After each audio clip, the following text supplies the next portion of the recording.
Life speaks. It speaks through struggles and success, through music and messages, the preconceived and the unexpected. Whether you are in the depths of the valley or in the midst of your mountaintop experience, everyone needs to be encouraged from time to time. Here we will share stories of strength, testimonies of triumph, verses of victory, observations, and information meant to touch the heart and uplift the soul, to keep you on your path of purpose and navigate this thing called life with power and authority. This is Andrea L. Hines, and I'm your host for When Life Speaks, here on ALH Broadcasting, an affiliate of the Streaming Inspirational Broadcast Network. I am glad you accepted the invitation to join us tonight. There's something in this broadcast just for you, and if it is going to be a blessing to your life, it will be to someone else as well. So share, tag, start a watch party, and invite someone you know to join us. Then turn down the volume of life and get ready to receive, so that when life speaks, you'll speak life.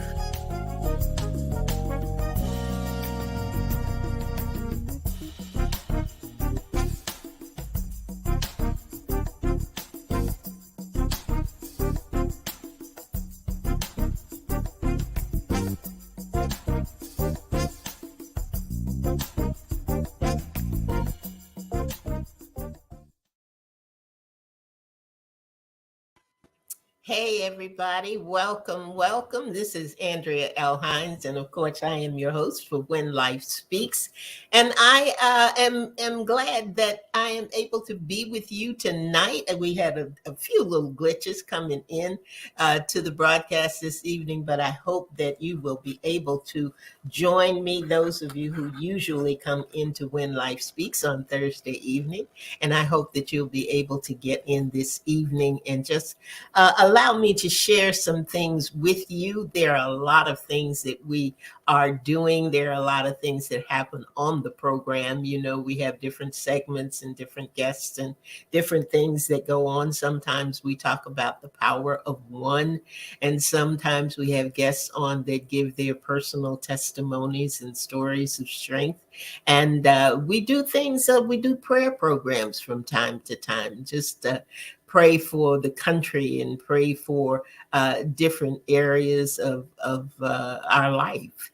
And sometimes we have an E2 evening, an evening of encouragement. And that's what we are going to do tonight. Just have an evening of encouragement. Just want you to sit back for a little bit. Want you to relax. The request was made that sometimes I just come on and read some of the poetry and victory verses and things that God has given me to encourage you. So that's the kind of evening that we're going to have tonight.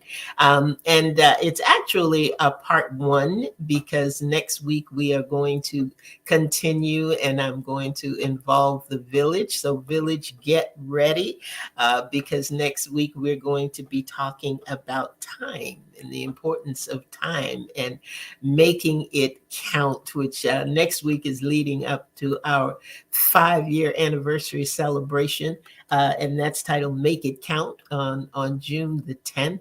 I hope you got your tickets. I hope that you will be able to come and join me. It's going to be a very good afternoon because you're going to have the opportunity to meet some of the people who have been guests on the program.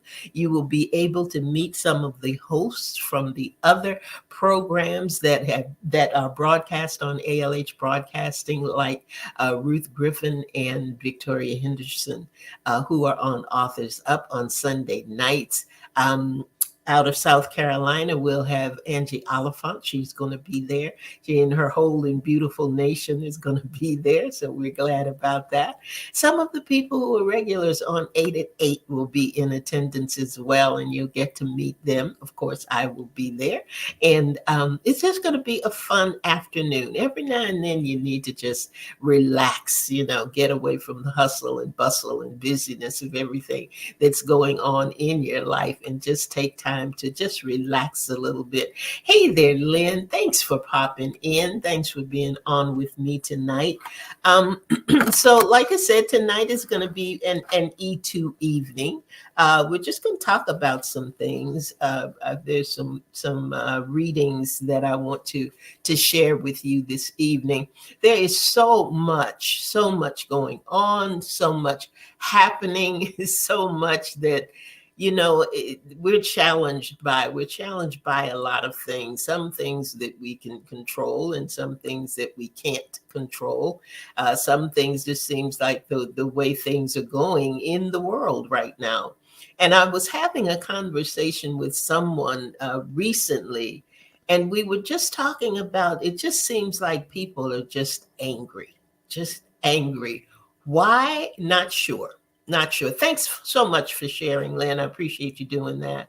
But there just seems to, everybody's on a short fuse, I guess you could put it that way.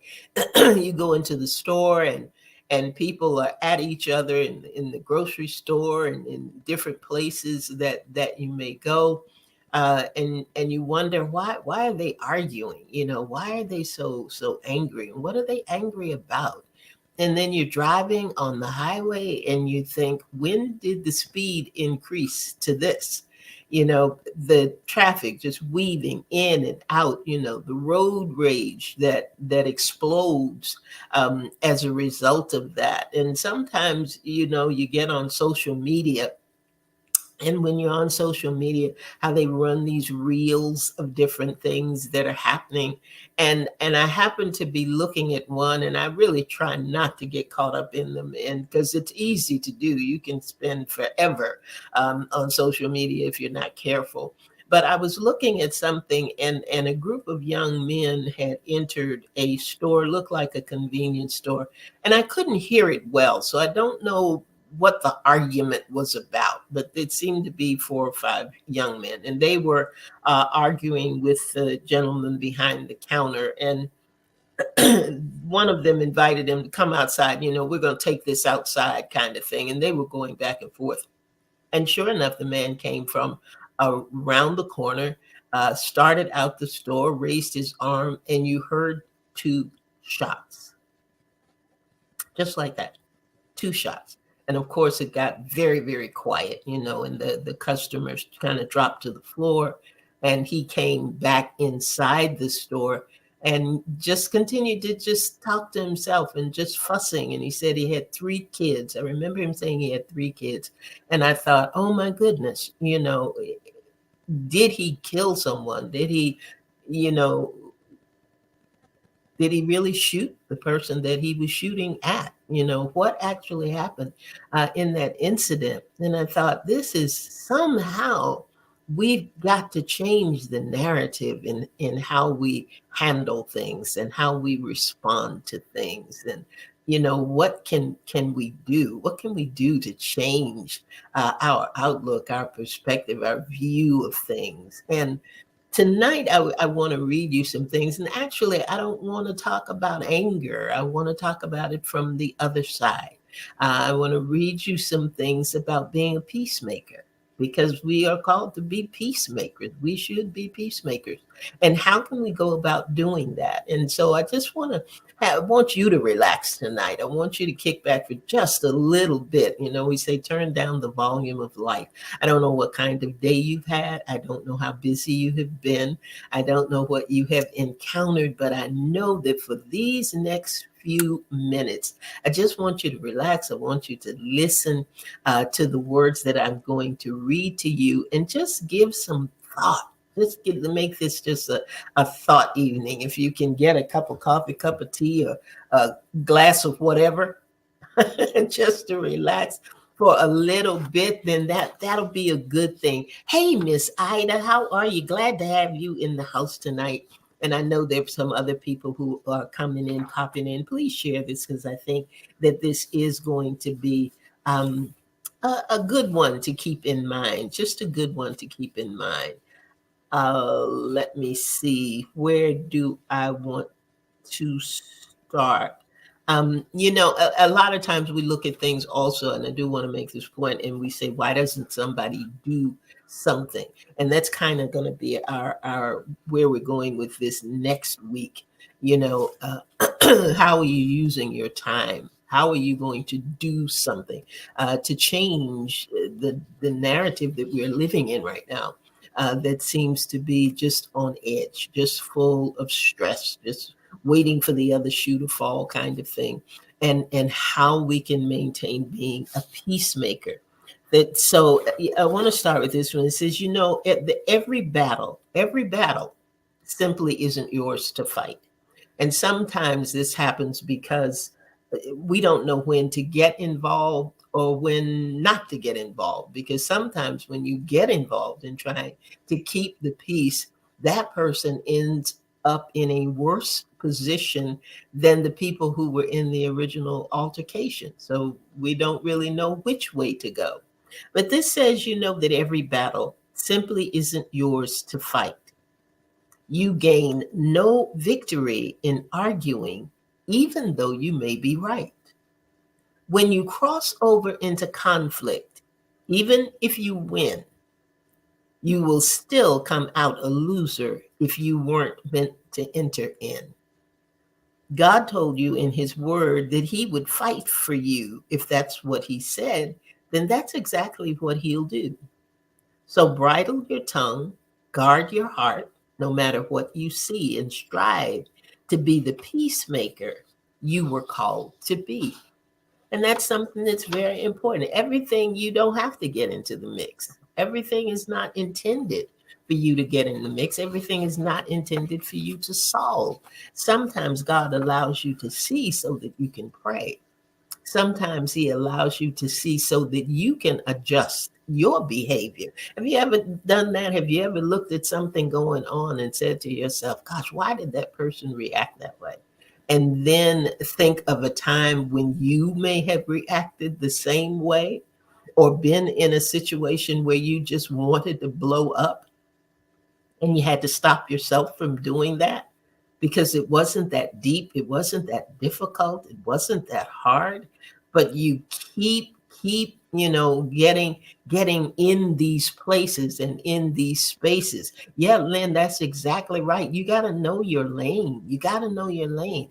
And what helps you to know your lane is when you maintain a posture of prayer and you're constantly have this constant relationship that you have with God. You'll get that nudging. You'll get that knowing. You'll use your discernment will kick in, and you'll know not only what to say, but when to say it, when not to speak, and if you speak, what you can speak.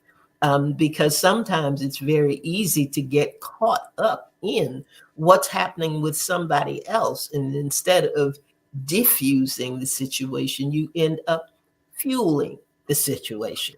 And that's not at all what we are called to do. And that's not at all where we should be when our lanes are crossing other lanes, as Lynn would put it. You know, we have to be very careful with that. And here's another one.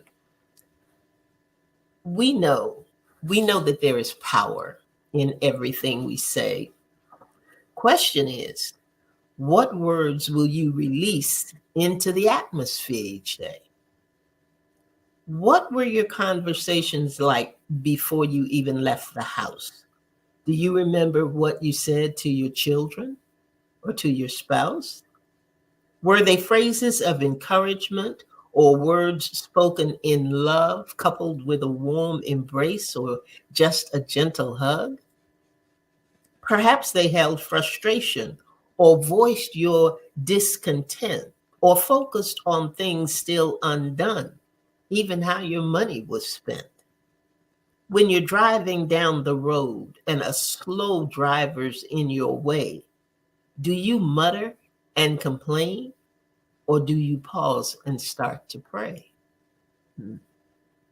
Are you gossiping at work, complaining all the time, looking for injustices so that you can speak your mind? Try speaking nice words to a coworker or boss who's going through, regardless of what he or she might have done unkind to you. You know, you gotta avoid that feeling of I'm gonna get them back. I'm gonna get them told. You know. Okay, had to hesitate there for a minute. Uh, the world is filled with fear, depressing, discouraging things to see. And if you're not careful, you will find yourself speaking negatively. Turn everything around, not one word that fosters strife. Only see the glass half full, then speak words of peace and life. When it comes to meaning what you say and saying what you mean, speak into existence things hoped for and not yet seen. Speak with activated faith. Speak the word. You know it's true. If you believe your words will come to pass, that's what you will do. Speak words that show the love of God, not for form or fashion, but so someone can feel hope again through your words of compassion. So if you want to make a difference in the earth realm every day, just check your conversation and be careful what you say.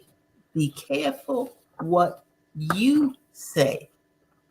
How many times, and you know why that is so important and why I wanted to bring that one out tonight is the simple fact that there are things that weigh on us, things that affect us in and cause us to respond to something that really isn't happening in that moment. You know what I mean? If you leave the house angry, if you leave the house in a place where you've argued with your spouse, or you've had some kind of disagreement with your child or whatever, that carries over into the next thing that happens to you during the next thing that you encounter, the next person. Maybe they say something to you and you automatically respond in a short, sharp way. And it really doesn't have anything to do with them as much as it has to do with what you encountered beforehand. Beforehand. So when they tell you never, go to sleep in wrath, you know what I'm saying, the scripture that I'm trying to quote.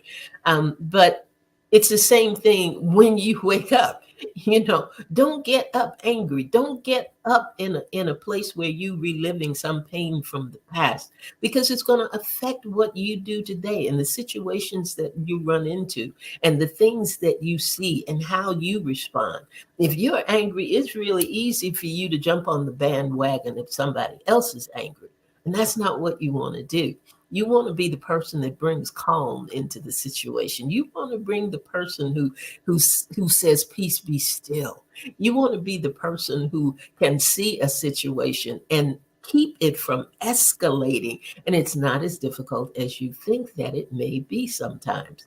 But we have to be careful. We have to be aware. We have to look at what is around us and see as we are doing our self analysis and looking at what we are doing with ourselves and how we're conducting ourselves. Those are the things that we need to see. Could I have responded better? Could I have responded in a more empathetic way? Um, how long?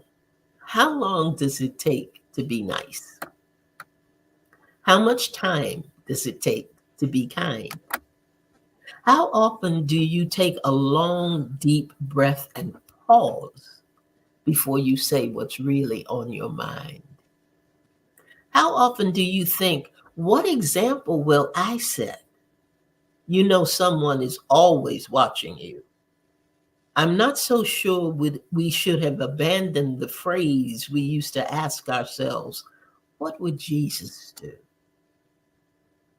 We find we can be frustrated, but if our thoughts were elevated and we began to change our point of view and see more things through the lens of love as God does, we might not respond the way that we do.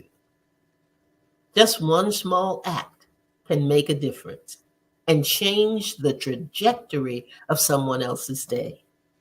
After all, you could be their last hope for a turnaround, which could happen through the kindness you display. Whew, that's powerful right there. That is powerful. Everybody is going through something. Everybody has issues. Everybody has situations and circumstances that you know not of. There are some people that this is it for them.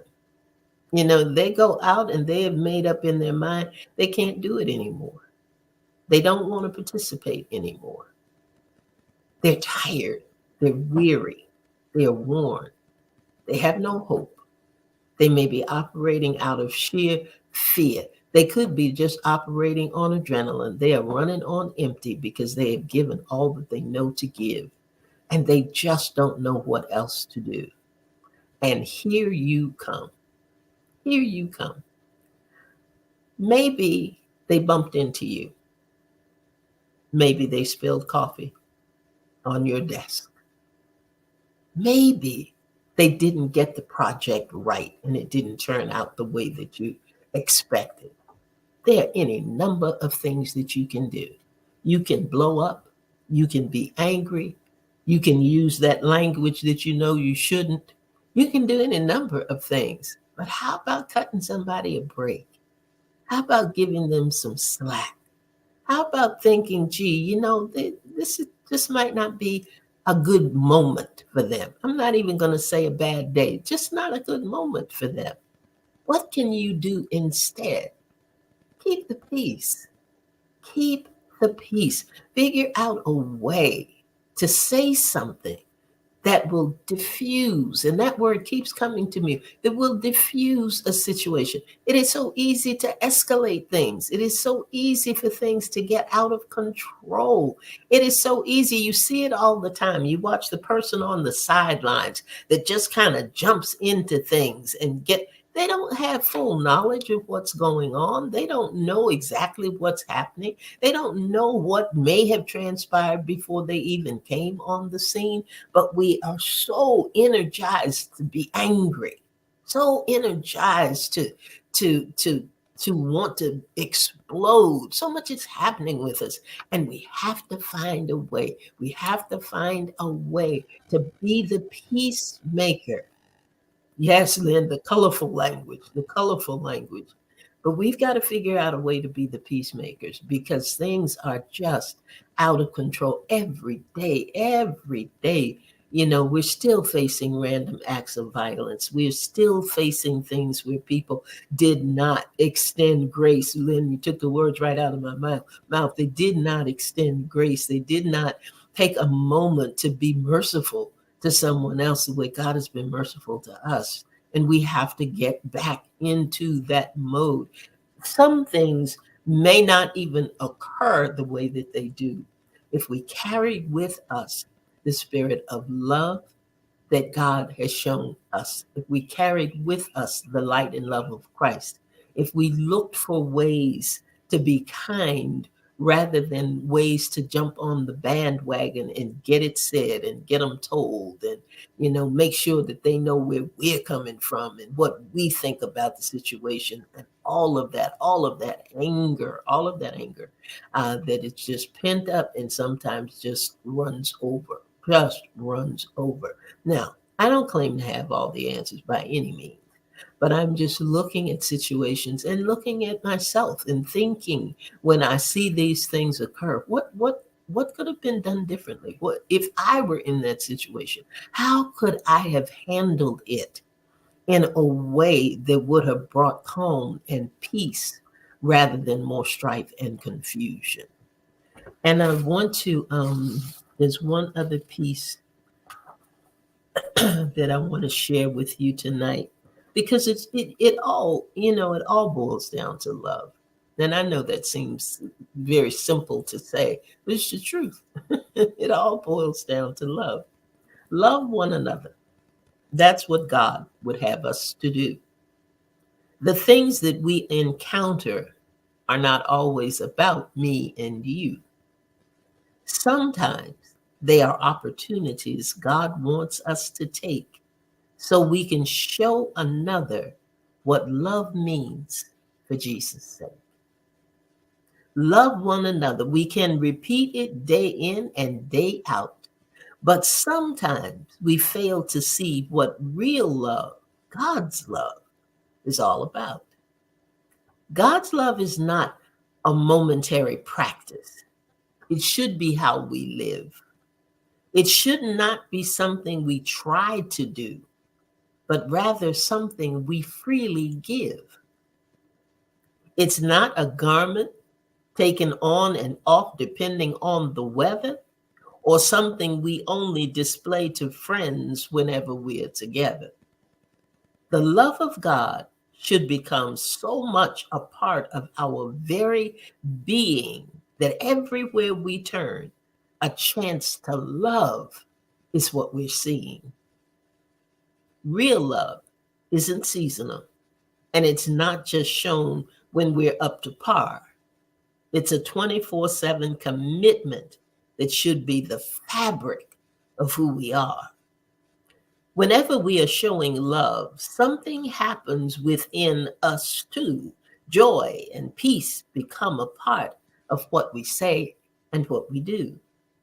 We won't dwell in unforgiveness, and we'll overcome past pain until only God's unconditional loving kindness will remain. Love one another. That's what God wants us to do. And you'll find all the love you show and share will come right back to you. That's how we can do it, guys. That's how we can turn some things. That's how we can change some things. That's how we can make the difference and be the difference that we say that we want to see. We can make a difference. We can shift things. We can change the atmosphere. We can't control the other person. We cannot control what is going on with them. We cannot control how they respond to things. We cannot control their reaction to situations and circumstances, but we don't have to be a party to strife.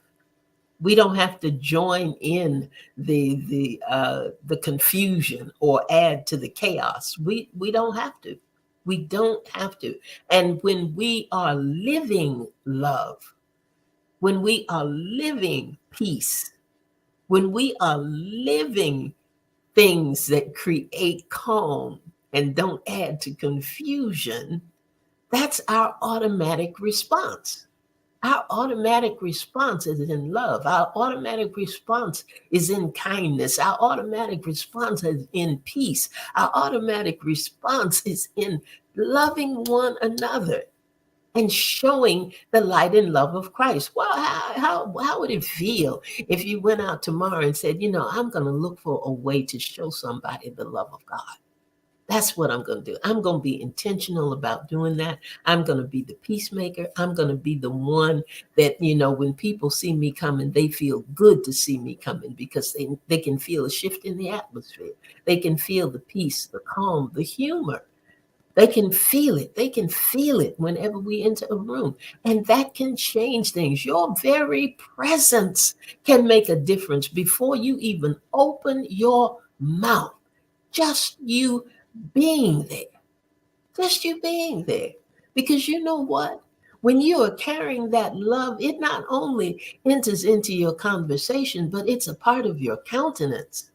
You're not looking down. You're not looking depressed. You're not looking like you've been chewing on nails. You don't look at it, any of that, When you see somebody coming, and sometimes, you may get the side eye from somebody and say, here you come. What you smiling about today? Why are you so happy today? You can't let that deter you.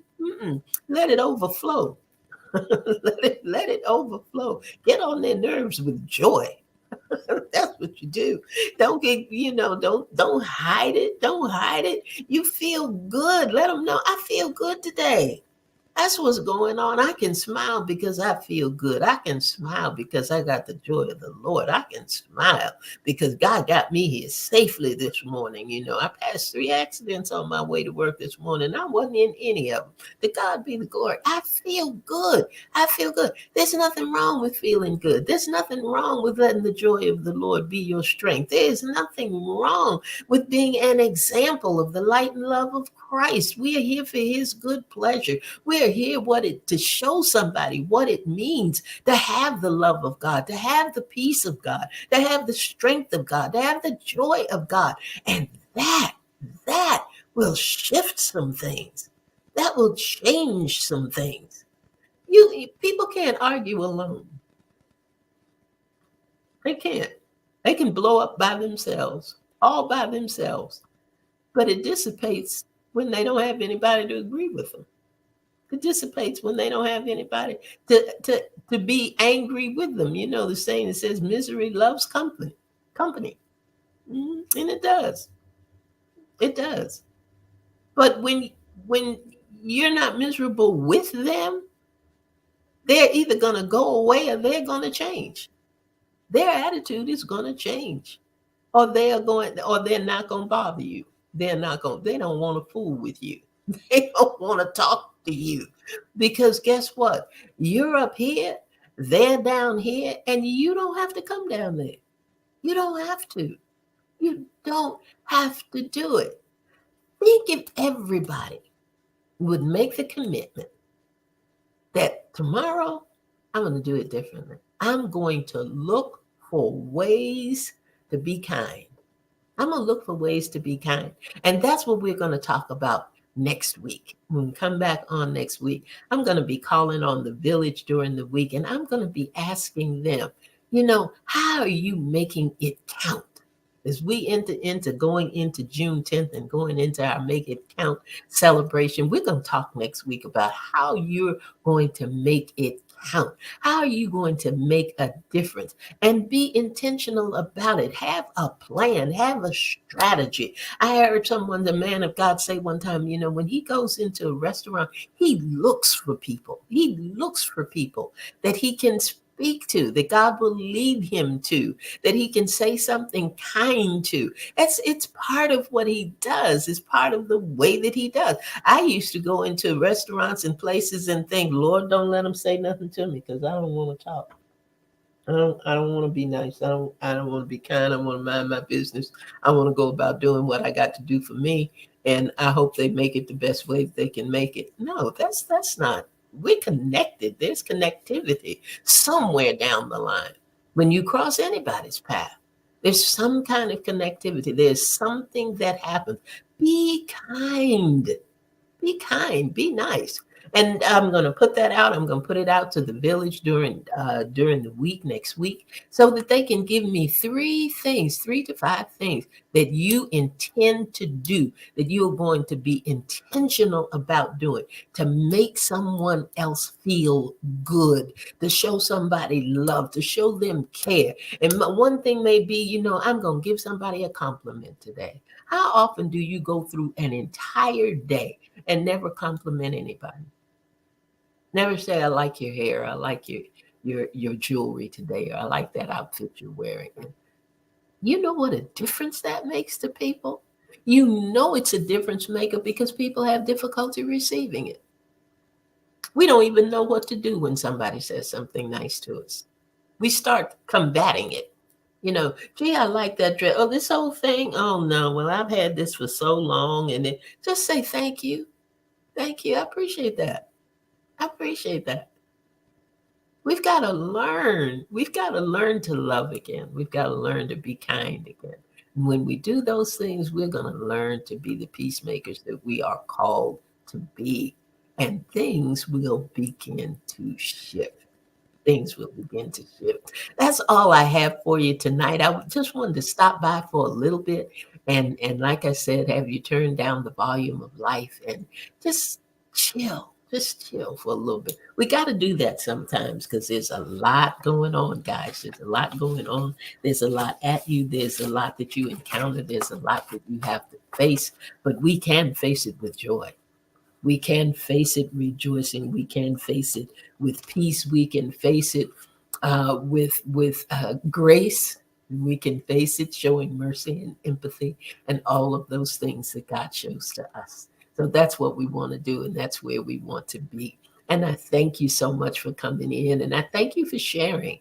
And I think this is something of value to share with those that you love or somebody that you know that may be going through. It will be replayed on Saturday at noon. So if you know somebody that you think could benefit from the broadcast, be sure to let them know, hey, tune in at noon.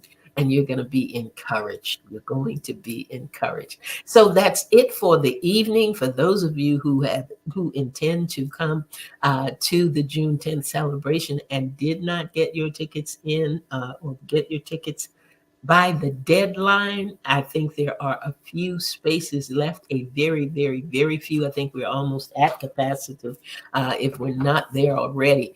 So just send me something to Speak Life with Andrea at gmail.com. That's Speak Life with Andrea at gmail.com. And we'll make sure that you are on the list and that all is well. So that's it for tonight, everybody. And be sure you come back next week, because I think we're going to have some interesting points to help you navigate in a way that is intentional and in a way that's going to make a difference in somebody else's life as well as your own. How about that? That's it for this evening. And remember, we'll be right back here on next Thursday evening at 7 p.m. for part 2 of E2 and being intentional in what we are doing and how we are living. So that's it. That's it for tonight. Come back next week. And remember, when life speaks, you speak life. Good night, everybody.